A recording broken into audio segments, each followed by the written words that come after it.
Hai, nama saya Jumriati. Saya pernah berada di titik di mana saya menjadi musuh terbesar bagi diri saya sendiri.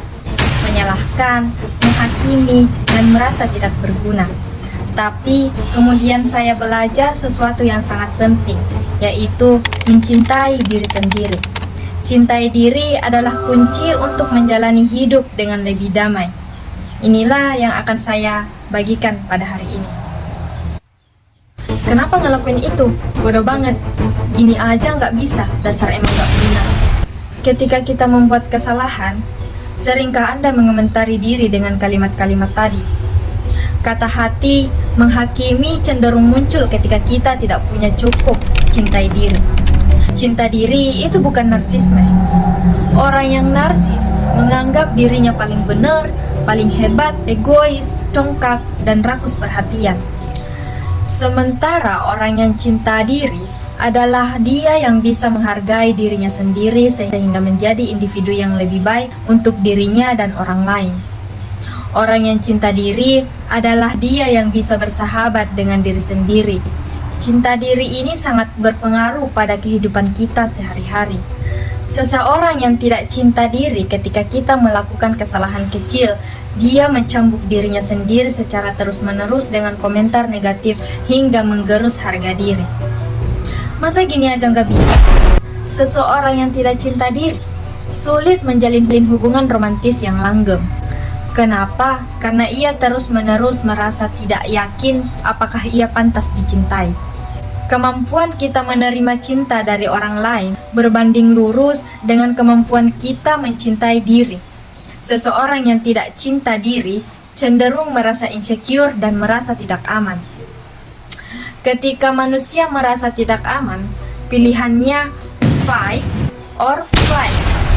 Bertengkar dengan orang sekitar atau lari dan tenggelam dalam kesedihan tak berujung. Kata hati negatif berasal dari suara yang sering kita dengar di masa kecil. Apakah itu suara orang tua yang marah-marah, kakak yang mengancam ketika bertengkar, guru yang tidak pernah puas dengan prestasi kita dan pelit ujian, dan teman-teman sekolah yang merundung. Suara menghakimi ini terdengar berulang-ulang, seakan kita ini selalu salah dan tidak pernah cukup untuk mereka. Memang, memberi kritik terhadap diri sendiri penting untuk perkembangan kita sebagai manusia. Namun, kerap suara kritik itu terlalu keras, bahkan destruktif. Intonasi yang sesungguhnya tidak terlalu berguna untuk membuat kita lebih baik. Kritik destruktif berkepanjangan bahkan bisa mendorong kita menjadi putus asa, depresi, atau bahkan bunuh diri karena benci diri. Mulai tumbuhkan cinta diri, jadilah sahabat terbaik untuk diri sendiri. Ketika kata hati mulai mencambuk secara bertubi, sadari, ganti suara ini dengan suara menenangkan yang pernah kita dengar dalam hidup kita.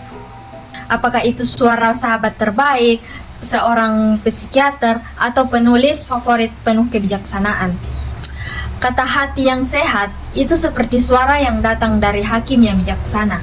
Seseorang yang bisa membedakan mana yang baik dan buruk, tapi juga bisa memaafkan, adil, akurat dalam memahami masalah, sehingga bisa membantu kita mencari jalan keluar. Nah, bagaimana mulai menjadi sahabat atau hakim bijaksana bagi diri sendiri? Seorang sahabat bisa melihat kekurangan kita, tetapi juga mengingatkan sederet kelebihan kita. Seorang sahabat mendengarkan keluh kesah kita dan mampu melihat titik permasalahan dan menawarkan kebijaksanaan serta penghiburan agar kita kembali semangat. Seorang sahabat menyukai kita apa adanya, bahwa kita ini sudah cukup, tidak perlu kurang, dan tidak perlu lebih. Seorang sahabat punya welas kasih.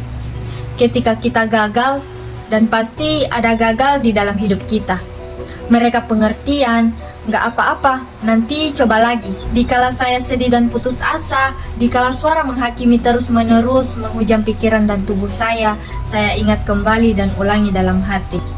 Kata-kata dari penulis dan filsuf, ia mengatakan bahwa tidak apa-apa, kamu sudah berusaha berbuat sebaik mungkin. Apa yang terjadi memang sering di luar kendalimu. Kalau kali ini hasilnya mengecewakan, ya masih ada hari esok untuk coba lagi kan? Kalau kita selama ini bisa menjadi teman baik bagi orang tercinta di sekitar kita, mengapa tidak melatih diri untuk menjadi teman terbaik untuk diri sendiri? Ketika kita mencintai diri kita, kita lebih bisa menerima kekurangan dan kelebihan kita. Punya welas asih terhadap diri sendiri. Yuk, jadi sahabat untuk diri sendiri. Mulai cintai diri.